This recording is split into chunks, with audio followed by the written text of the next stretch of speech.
चंबा की हरी भरी वादी में घनश्याम और उसका भाई कृष्ण मोहन का टूरिज्म का बहुत अच्छा बिजनेस था। उनकी कई बसें चलती थीं। अब वे एक नई ब्रांच खोलने को थे। घनश्याम, आज हमारी कंपनी में पार्टी आने वाली है। हम उसको अटेंड करने के लिए जा रहे हैं। अगर ये डील पक्की हो जाएगी तो हमें बहुत फायदा होगा। हाँ भैया, वैसे भी अभी मार्केट में हम नंबर 1 पर चल रहे हैं।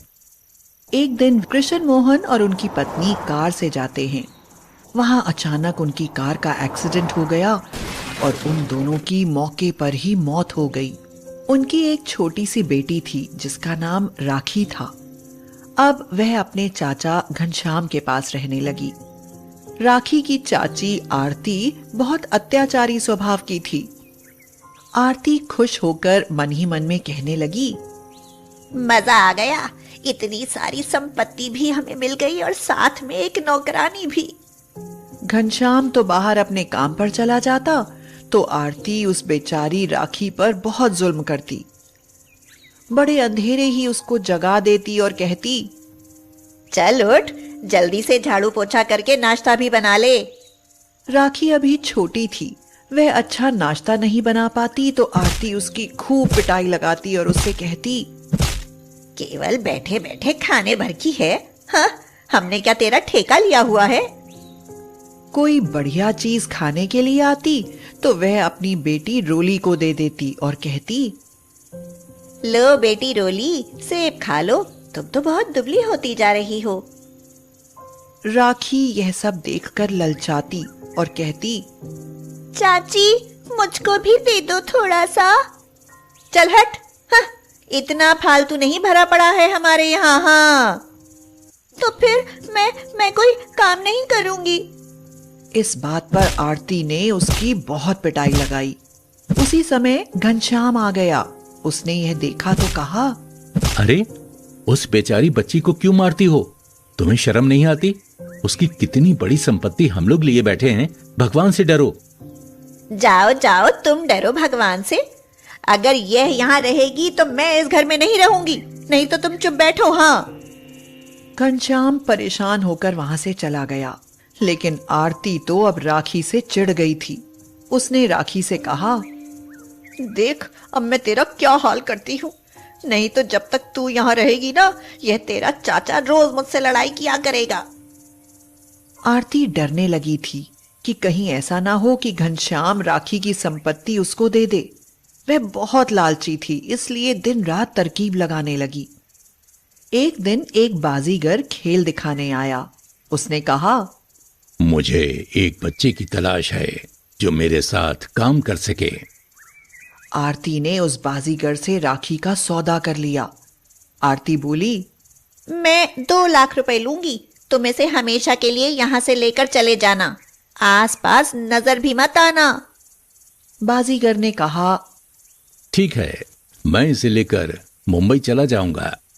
अब आरती सोचने लगी कि राखी को वह बाजीगर के हाथों किस प्रकार सौंपे। उसको यह मौका भी मिल गया। शहर में मेला लगता था। आरती राखी से बोली, चल राखी, तुझे मेला दिखाने ले चलूं। चाची, आपने तो मुझे कभी कुछ नहीं दिखाया, आज मुझे मेला दिखाओगी? हाँ, तू क्या मेरी बेटी नहीं है? अब मैं तुझे खूब प्यार करूंगी। वह राखी को लेकर मेले में गई। वहां उसको खूब मिठाइयां खिलाई और झूले पर भी बिठाया। राखी झूला झूलने लगी तो आरती वहां से गायब हो गई। असल में उसने तमाशा दिखाने वाले को 2 लाख रुपए लेकर राखी को उसे बेच दिया था। झूले से जैसे ही राखी उतरी, बाजीगर ने उससे कहा, चलो, तुम्हारी चाची ने तुमको बुलाया है। बाजीगर उसको अपने साथ मुंबई ले गया। तेरी चाची ने तुझको 2 लाख रुपए में मुझको बेच दिया है। अब तू करतब सीख। यह सुनकर तो राखी रोने लगी। मुझे रस्सी पर चढ़ने से डर लगता है, मुझे चोट लग जाएगी, मैं नहीं कर सकूंगी। इस बात पर बाजीगर ने उसकी बहुत पिटाई लगाई और कहा, अरे, मैंने भरपूर रुपए दिए हैं, अब तू मेरी गुलाम है। तुझे मेरे अनुसार काम करना पड़ेगा, नहीं तो मैं तेरी चमड़ी उधेड़ दूंगा। पिटाई के डर से अब राखी करतब सीखने लगी। करतब करते करते कई बार उसको चोट भी लग जाती। फिर वह अपने माँ बाप को याद करके रोती रहती।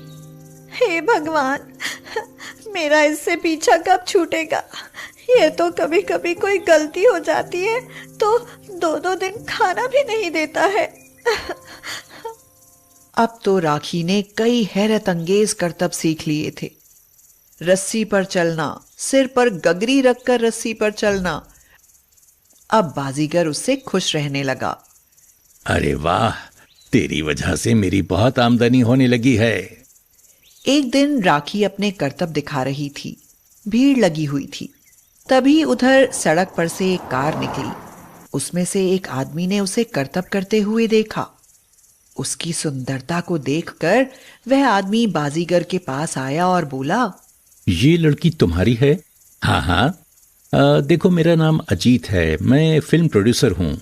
ये लड़की बहुत टैलेंटेड है, मैं इसे ट्रेनिंग दूंगा और इसे फिल्म में काम दूंगा। ये बहुत अच्छा काम करेगी तो तुम्हें भी ढेर सारे रुपए मिलेंगे।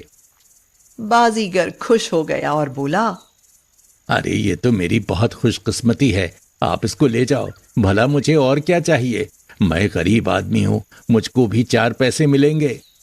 प्रोड्यूसर अजीत के कोई बच्चा नहीं था। इतनी प्यारी बच्ची को वह गोद लेना चाहता था। उसने बाजीगर को पैसे देकर उस लड़की को गोद ले लिया। अब तो राखी के ठाठ हो गए। प्रोड्यूसर अजीत अपनी टीम से कहता है, अगला शूटिंग स्पॉट हमारा खूबसूरत प्लेस चंबा होगा।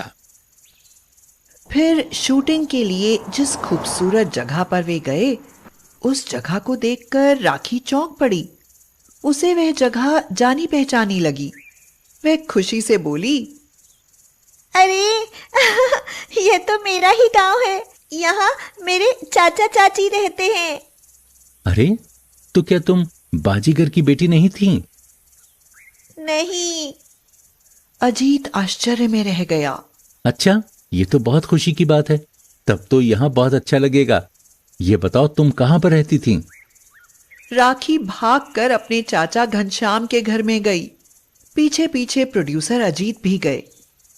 घनश्याम ने जब राखी को देखा तो वह हैरान रह गया।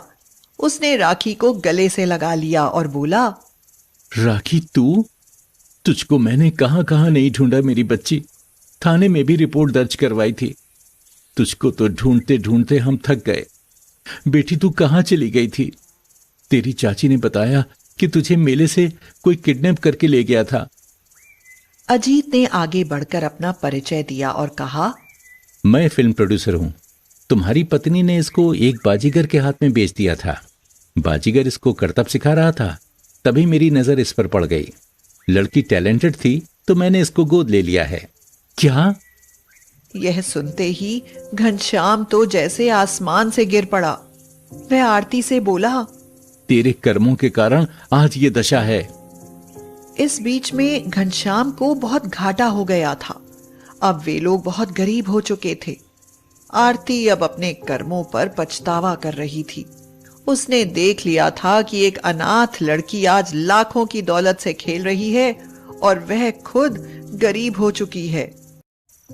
माँ, आज बहुत सारे गुब्बारे बेचे हैं, इनमें तो दवाई आ जाएगी ना? तुझसे कितनी बार कहा है कि तू बाहर मत जाया कर, पर क्यों नहीं मानती? अंतरा ने गुस्सा दिखाते हुए कहा। लेकिन माँ, तुम्हारी दवाई भी तो जरूरी है। दवाई नहीं खाओगी तो कैसे सही होगी? लेकिन मेरी बच्ची, ये जमाना बड़ा खराब है। तू लड़की है। जानती हूँ माँ, तुम अच्छी हो जाओ, फिर मैं कहीं नहीं जाऊंगी। आज बाबा हमारे साथ होते तो गोलू और मैं एक अच्छी जिंदगी जी रहे होते। मुझे और गोलू को यूं रोड पर गुब्बारे बेचने की जरूरत नहीं पड़ती। कहते कहते सलोनी की आंखों में आंसू आ गए। अंतरा जानती थी कि वह अब कुछ ही दिनों की मेहमान है, क्योंकि वह ब्लड कैंसर से जूझ रही थी। गुब्बारे बेचकर सिर्फ घर का खर्चा चल सकता है, बीमारी का खर्चा नहीं। वह लेटी हुई यही सोच रही थी और उसकी आंखों से आंसू गिर रहे थे। सलोनी 13 साल की है और गोलू 9 साल का। 7 साल से उनके पिता का कुछ अता पता नहीं है। अंतरा सोच रही थी, अगर मुझे कुछ हो गया तो मेरे बच्चों का क्या होगा। हाय। ये सोचकर अंतरा को घबराहट होने लगी और अचानक से उसकी तबीयत बहुत बिगड़ गई। सलोनी जोर जोर से रोने लगी। दोनों बच्चे उसके हाथ पैर मसलने लगे। सलोनी बोली, क्या हुआ माँ? तुम ऐसे क्यों कह रही हो? तुम ठीक तो हो ना? गोलू, तू माँ को देख, मैं जरा निहाल चाचा को बुलाती हूँ। अंतरा ने कहा, नहीं सलोनी, तू कहीं मत जा। दोनों बच्चे मेरे पास बैठो। ये कहते हुए अंतरा को तेज खांसी उठी और मुंह से खून आने लगा।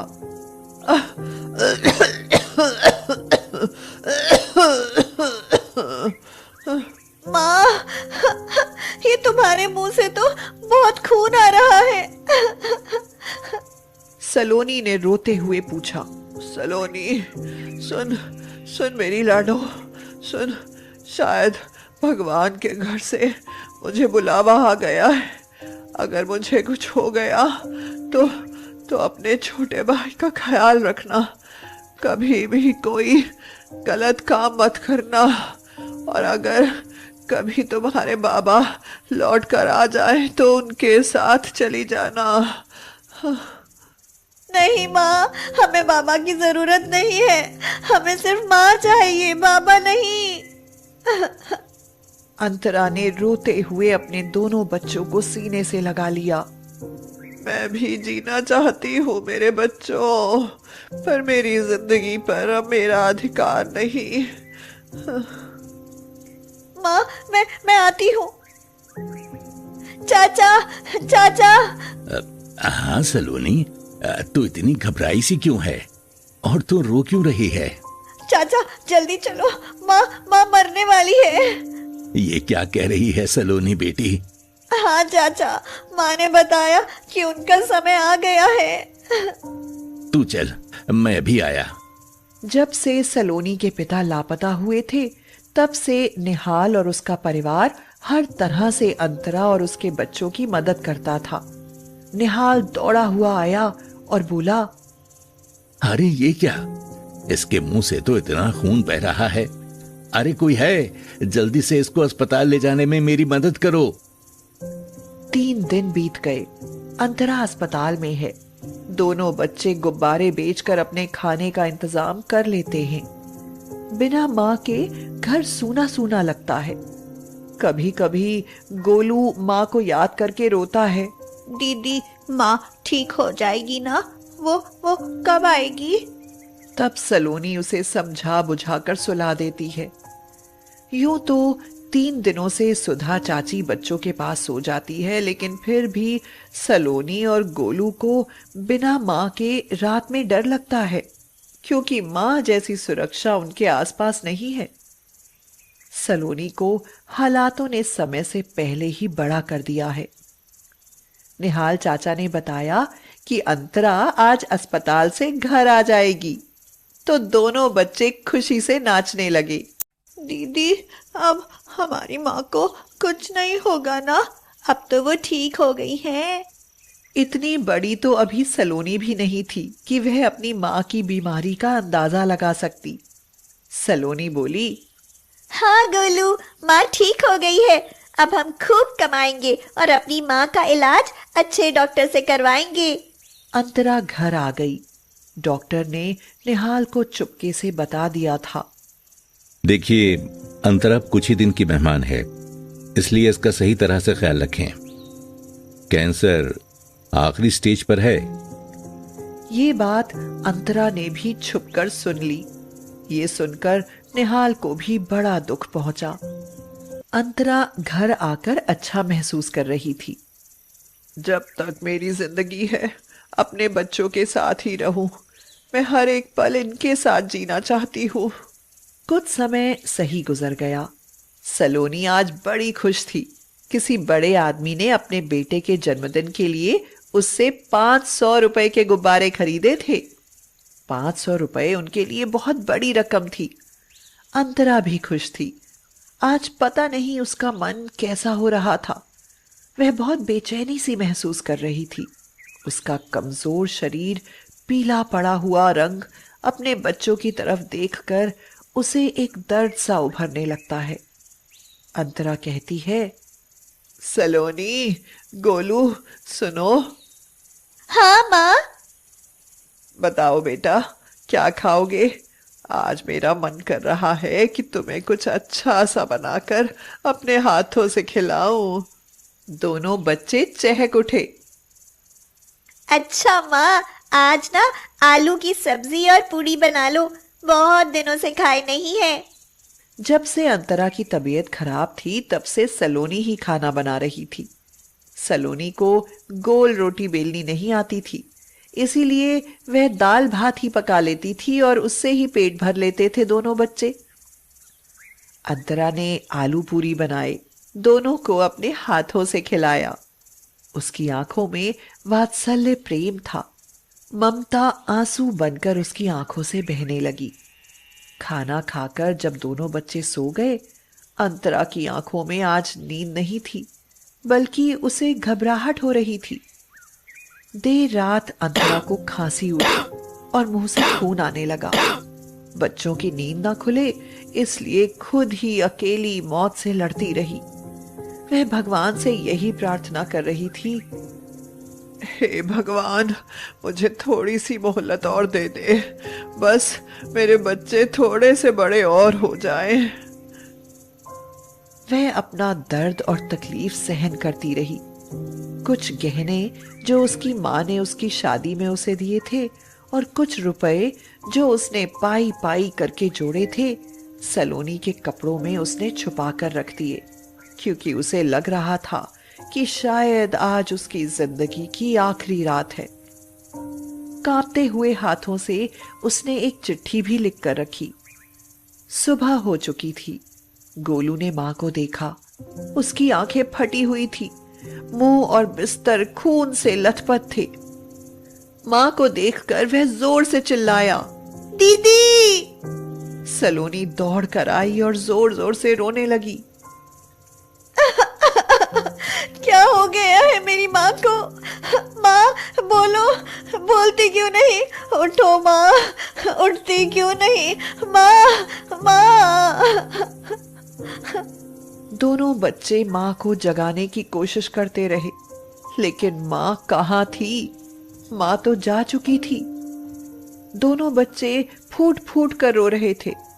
सलोनी ने अपने भाई को गले लगाया।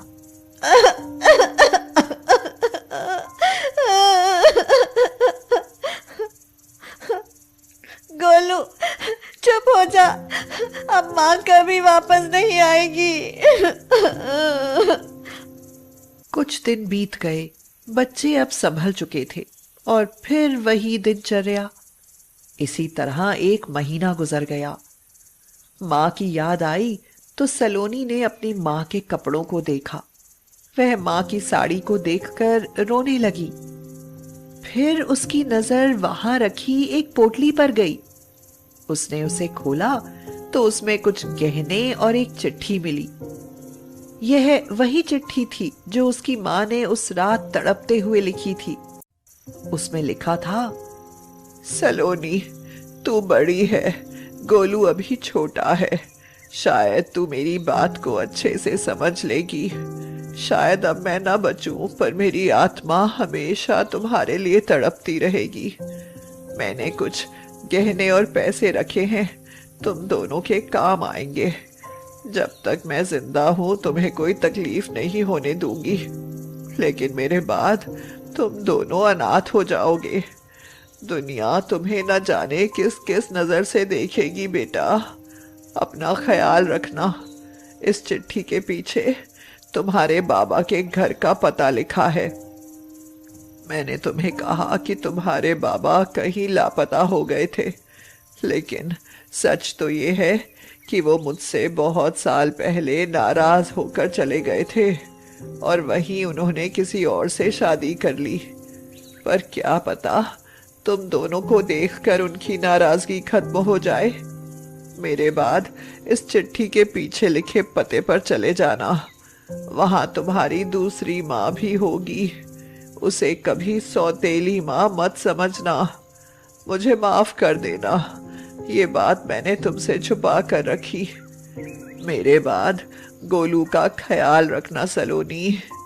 चिट्ठी पढ़कर सलोनी को बाबा के लिए बहुत बुरा लगा और उसने सोचा, बाबा, आपने क्यों ऐसा किया?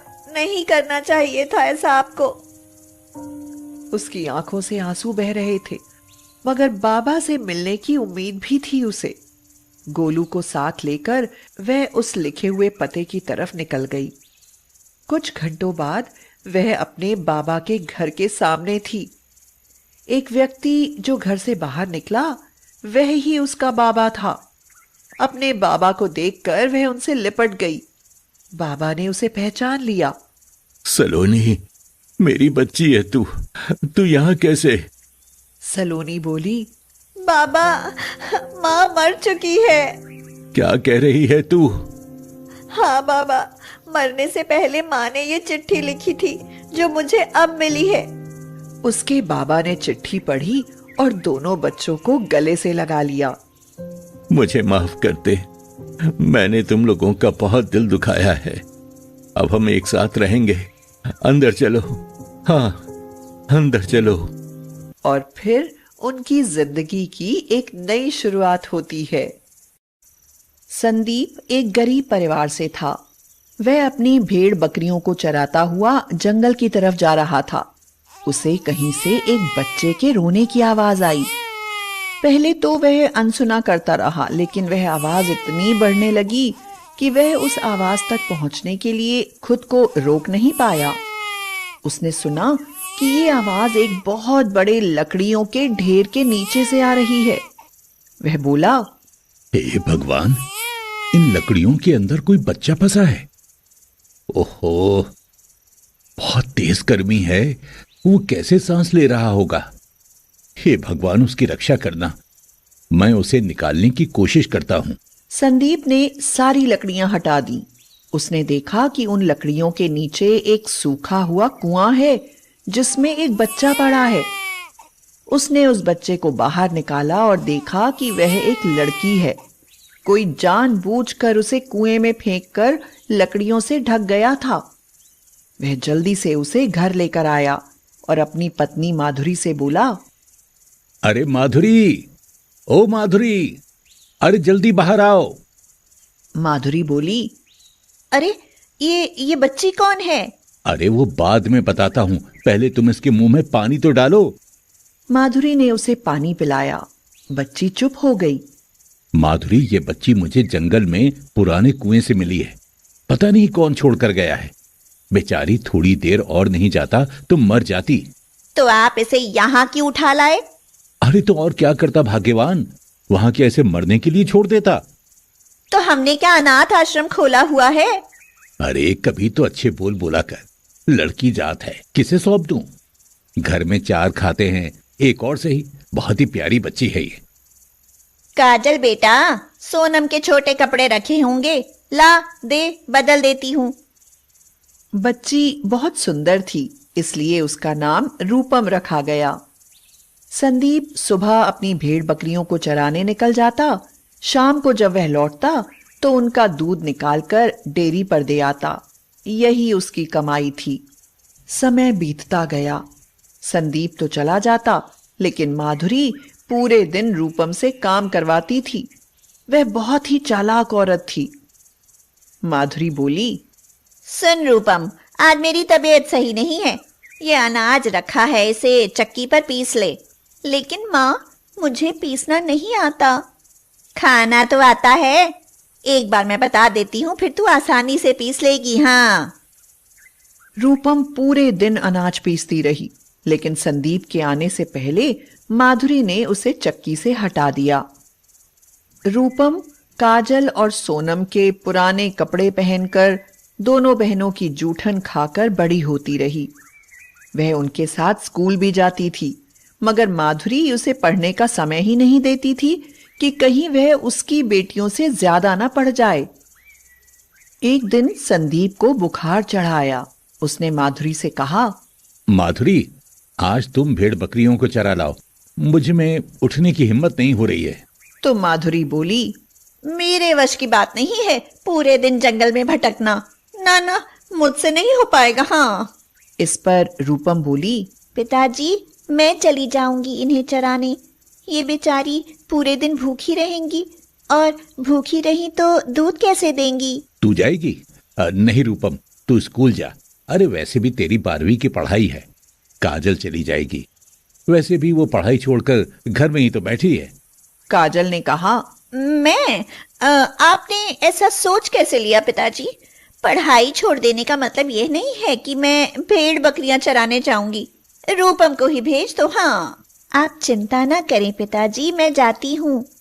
रूपम जानवरों को लेकर जंगल की तरफ चली गई। वह पेड़ की छांव में एक बड़े से पत्थर पर बैठकर मन ही मन कहने लगी, हे प्रभु, माना कि मैं अनाथ हूँ, लेकिन मेरे नसीब में क्या तुमने जरा भी सुख नहीं लिखा? जब भी माँ को काजल और सोनम दीदी को प्यार करते देखती हूँ तो मेरी भी इच्छा होती है कि मेरी भी माँ होती। मैं हमेशा उन दोनों की उतरन पहनती हूँ, उनकी जूठन खाती हूँ। क्या मेरा नसीब कभी नहीं बदलेगा? तभी उसे एक स्त्री दिखाई दी जो देवी के समान दिख रही थी। उसके चारों तरफ रोशनी थी। वह बोली, बेटी, तुम्हारा नसीब जरूर बदलेगा। इस पत्थर के पीछे एक गठरी रखी है, उसे तुम अपने घर ले जाना, फिर देखना तुम्हारा नसीब कैसे बदलता है। रूपम गठरी देखने के लिए पीछे मुड़ी तो वहां सच में एक गठरी रखी हुई थी। रूपम उसे उठाने लगी तो उसमें बहुत वजन था। रूपम सोचने लगी, अरे ऐसा क्या है इसमें जो इतना भारी है ये? उसने सोचा कि इसे खोलकर देखूं।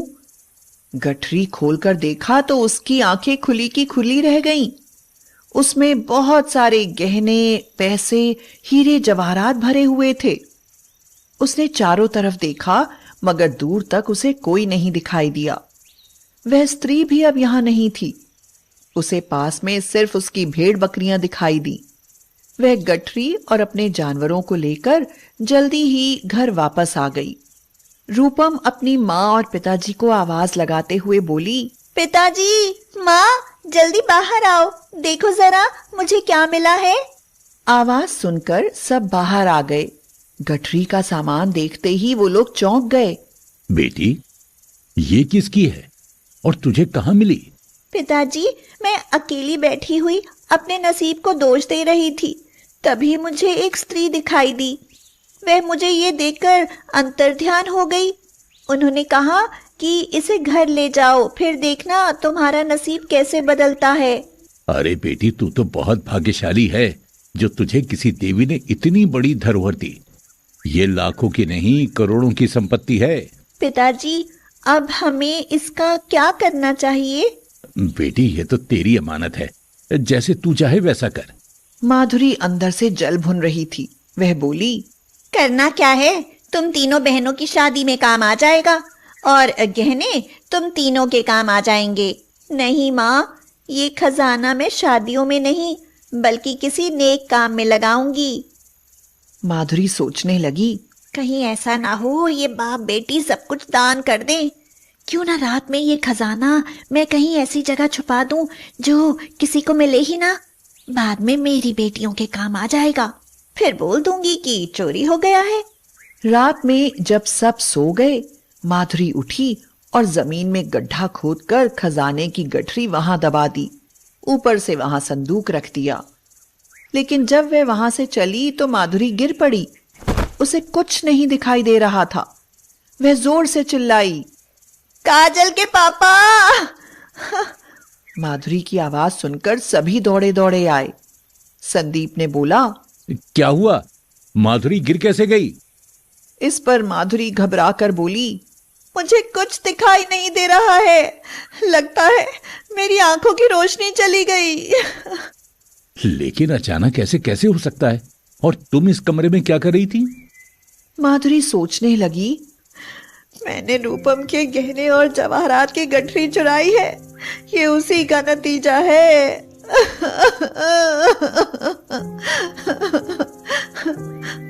वह जोर जोर से रोने लगी। माँ, ऐसे कैसे तुम्हारी आंखों की रोशनी जा सकती है? बेटी, मेरे अंदर लालच आ गया था। मैं लालच में अंधी हो गई थी और भगवान ने मुझे सचमुच अंधा कर दिया। कैसा लालच? मैंने रूपम की गठरी चुराकर संदूक के नीचे गड्ढा खोद कर दबा दी। मेरे मन में आया कि मैं ये सिर्फ अपनी बेटियों को दूंगी, और जैसे ही मैं मुड़ी मेरी आंखों की रोशनी चली गई। रूपम बेटी, मुझे माफ कर दो। मुझे ऐसा नहीं करना चाहिए था। माँ, आपको ऐसा नहीं करना चाहिए था। माँ, आज आपने मुझे बेटी कहा, मुझे बहुत अच्छा लगा। नहीं तो आपने कभी अनाथ के सिवा मुझे कुछ कहा ही नहीं। अब तुझे हमेशा लाड़ करूंगी, बस एक बार मेरी आंखों की रोशनी आ जाए। संदीप ने संदूक हटाकर वहां से वह गठरी बाहर निकालकर रूपम के हाथ में दे दी। तभी माधुरी की आंखों की रोशनी वापस आ गई। बुरे काम का नतीजा बुरा ही होता है, इसलिए माँ, ये खजाना हम अच्छे काम में लगाएंगे। ये सब तेरा ही है बेटी। तू अनाथ नहीं, बहुत नसीब वाली है। आज के बाद तू सचमुच मेरी बेटी है। मैं कभी तुझे अनाथ नहीं कहूंगी। हाँ। रूपम ने अपने पिताजी की मदद से एक अनाथ आश्रम बनवाया ताकि किसी भी अनाथ बच्ची को रूपम की तरह किसी पर आश्रित ना रहना पड़े, और अपने लिए एक अच्छा घर भी। रूपम अपने पिताजी से बोली, पिताजी, अब आप भेड़ बकरी नहीं चराएंगे। ठीक है बेटी, अब से मैं तुम्हारे साथ आश्रम का काम देखूंगा। सब लोग बहुत खुश थे। सच में ही उस अनाथ बच्ची का नसीब बदल गया। प्रदीप एक गरीब किसान था। गांव में वह अपनी पत्नी पिंकी के साथ रहता था। थोड़ी खेती बाड़ी थी जिससे गुजारा हो जाता था। एक दिन पिंकी बोली, चलो प्रदीप, शहर चलते हैं। यहाँ गांव में कुछ नहीं रखा। यहाँ इन खेतों में तुम्हारा कोई भविष्य नहीं है। शहर में कोई भी नौकरी करोगे ना तो 10-12 हजार आराम से मिल जाएंगे। मैं नहीं चाहती कि हमारी तरह हमारी तनु भी एक गंवार जिंदगी जिए। नहीं पिंकी, तुम्हारी सोच गलत है। तुम जानती हो, इन खेतों से हमें 10-12 नहीं, कम से कम 20,000 रुपए बच जाते हैं। और घर की ताजी साग सब्जी मिलती है, वो अलग। हाँ, वो बात और है कि कुछ बच नहीं पाता, लेकिन जो यहां है वो शहर में नहीं है। और मैंने खेतों में धान भी तो रोपा हुआ है ना, वो भला ऐसे कैसे छोड़कर जा सकता हूं? पिंकी गुस्से से बोली, नहीं, मुझे नहीं रहना यहाँ। मुझे अपनी बेटी को लेकर शहर में रहना है। आप अपने खेत छुट्टी वाले दिन आकर देख लिया करना ना। वैसे भी कोई बहुत सारे खेत तो है नहीं, 1-2 ही खेत है जिसके लिए मरे जाते हो। प्रदीप पिंकी की जिद के आगे हार गया और गांव के घर में ताला लगाकर शहर चला गया। वहां जाकर उन्होंने शहर में एक कमरा किराए पर लिया और वहीं एक गैस एजेंसी में वह काम करने लगा। तनु उस समय 10 साल की थी। तभी पिंकी को पता चला कि वह फिर से गर्भवती है। प्रदीप ने उससे कहा, पिंकी, 10 साल बाद आज भगवान ने खुद ही तुम्हारी गोद भर दी, वरना यही लगता था कि हमारी तनु अकेली ही रहेगी। शायद भगवान को यही मंजूर था कि हमारा दूसरा बच्चा शहर में होगा। प्रदीप और पिंकी शहर में आकर बहुत खुश थे। प्रदीप भी समझ गया था कि शहर में आने का पिंकी का फैसला बहुत सही था, लेकिन किस्मत को कुछ और ही मंजूर था। एक दिन गैस एजेंसी में एक सिलेंडर फट गया, जिसकी वजह से एजेंसी में आग फैल गई। कई लोग मारे गए, जिनमें प्रदीप का नाम भी शामिल था। पिंकी पर तो जैसे दुखों का पहाड़ ही टूट पड़ा। उसे चारों तरफ अंधेरा दिखाई देने लगा। तनु अपनी मम्मी से बोली, मम्मी, मेरे पापा को क्या हो गया? आप किस लिए रो रही हो? सब मेरी ही गलती है बेटी। ना मैं इन्हें गांव से शहर लाती, ना ये हादसा होता। अब क्या करूं, कहां जाऊं? मेरी जिद तुम्हारे पापा की जान ले बैठी। बेचारी तनु अपनी माँ का मुंह देखे जा रही थी। 2 महीने बीत गए। पिंकी को प्रसव पीड़ा होने लगी। वह तनु से बोली, तनु, तेरे पापा नहीं रहे, अगर मुझे भी कुछ हो जाए तो तुम अपने गांव चली जाना। वहां हमारे खेत में धान पक गए होंगे। मंदिर के गल्ले में कुछ पैसे पड़े होंगे बेटा, वो भी निकाल लेना। माँ, आप ये क्या कहे जा रही हो? आपको कुछ नहीं होगा। अगर आपको कुछ हो गया तो मेरा क्या होगा? पता नहीं बेटी, बहुत बुरे बुरे ख्याल आ रहे हैं। पिंकी ने एक बेटी को जन्म दिया, लेकिन बच्ची को जन्म देते समय उसकी मौत हो गई। लेकिन उसकी बच्ची बहुत ही स्वस्थ और सुंदर थी। तनु रोती रही, बिलखती रही।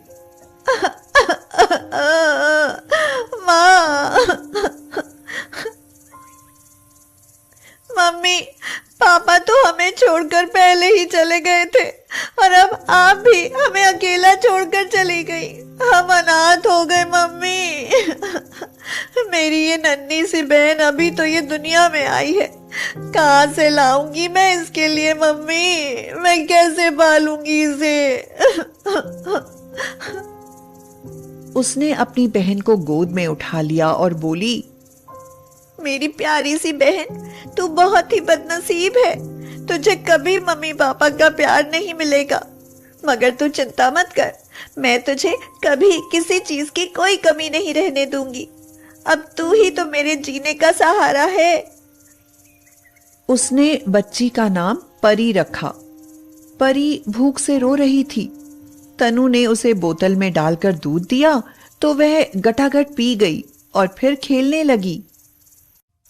तनु बोली, परी, तुझे बहुत भूख लगती है। अब तो मंदिर के गल्ले के पैसे भी खत्म हो गए। अब मैं तेरे लिए दूध कहाँ से लाऊंगी? मम्मी ने कहा था कि गल्ले से पैसे लेकर गांव चली जाना, वहां हमारा खेत है, मगर वहां लाइट नहीं आती। तुझे डर लगेगा ना? परी अपनी आंखें टिमटिमाती और मुस्कुरा देती।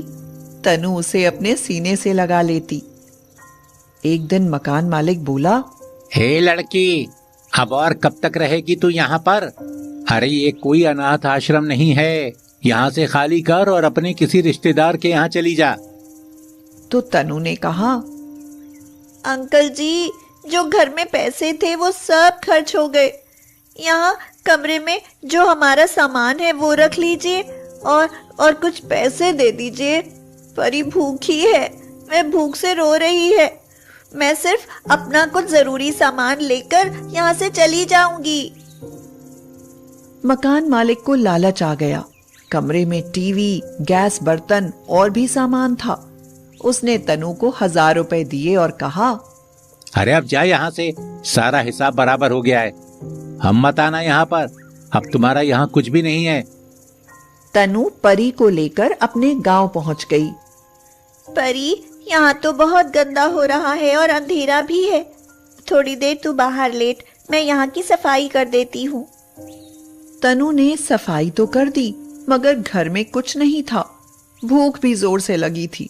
अब वह खाएगी क्या? जो पैसे मकान मालिक ने दिए थे उनमें कुछ किराए में खर्च हो गए और बाकी परी के दूध के लिए भी तो चाहिए। ये सोचकर वह सिर्फ पानी पीकर लेट गई। वह सोचने लगी, अब ऐसा क्या करूं जो पेट भर के खाना खा सकूं और परी को भी पढ़ा लिखा सकूं। हे भगवान, इस अनाथ को इतनी हिम्मत देना कि वह अपनी और अपनी बहन की परवरिश कर सके। तभी उसे याद आया कि मरने से पहले मम्मी ने बताया था कि गांव में उनकी खेत में धान की फसल हो रही है। तनु ने सोचा, शायद अब हमारी फसल पक चुकी होगी। परी, सुबह हम अपने खेत पर जाकर देखेंगे कि फसल पकी है या नहीं। फसल कटेगी ना तो उसके बाद हमारे पास पैसा आ जाएगा। अगले दिन वह खेत पर गई तो देखा कि धान की बालें सुनहरी हो चुकी थीं। उसने खुशी के मारे परी का गाल चूम लिया और बोली, देख परी, फसल पक गई। अब वो रोज परी को वहीं खेत में एक पेड़ के नीचे लिटा देती और धान की फसल काटने लग जाती और बीच बीच में आकर परी को दूध की बोतल पकड़ा जाती। इतनी छोटी उम्र में उसे मेहनत करते देखकर कुछ पड़ोस की महिलाएं भी उसकी मदद करने लगी। फसल अच्छी थी, इसलिए अच्छे दामों पर बिक गई, जिससे वह रसोई और परी की जरूरत का सामान खरीद लाई। आसपास के लोग उसकी हिम्मत की तारीफ करते नहीं थकते। एक दिन एक पड़ोस की महिला ने पूछा, बेटी, इस बार तो फसल बेचकर गुजारा हो जाएगा, लेकिन उसके बाद क्या करोगी? तो तनु मुस्कुराते हुए बोली, कुछ नहीं आंटी जी, अब मैं भी अपने पापा की तरह धान लगाऊंगी और धान की खेती करूंगी। बस जैसे इस बार आपने मेरी मदद करी है, अगली बार भी थोड़ी सी मदद कर देना। आप सब मुझे बताते रहना कि क्या और कैसे करना है, बाकी मैं खुद कर लूंगी। तुम बहुत ही बहादुर हो बेटी, हम तुम्हारी मदद जरूर करेंगे। अब तनु हर साल धान की खेती करने लगी। परी भी धीरे धीरे बड़ी होने लगी थी। वह भी अपनी दीदी की मदद करने लगी। दीदी देखो, हमारे धान के खेत कितने लहलहा रहे हैं। ये सब हमारी मेहनत का नतीजा है परी। अगर आज ये खेत नहीं होते तो हमारा पता नहीं क्या होता। हाँ दीदी, मम्मी पापा भी वहाँ ऊपर हमें खुश देखकर खुश होते होंगे। हाँ परी, वो बहुत खुश होंगे ये देखकर कि उनकी बेटियों ने अनाथ होते हुए भी हिम्मत नहीं हारी। चल परी, अब बातें मत बना, आ अंदर आ, अभी पढ़ाई भी करनी है। और इसी तरह दोनों बहनें खुशी खुशी रहने लगीं।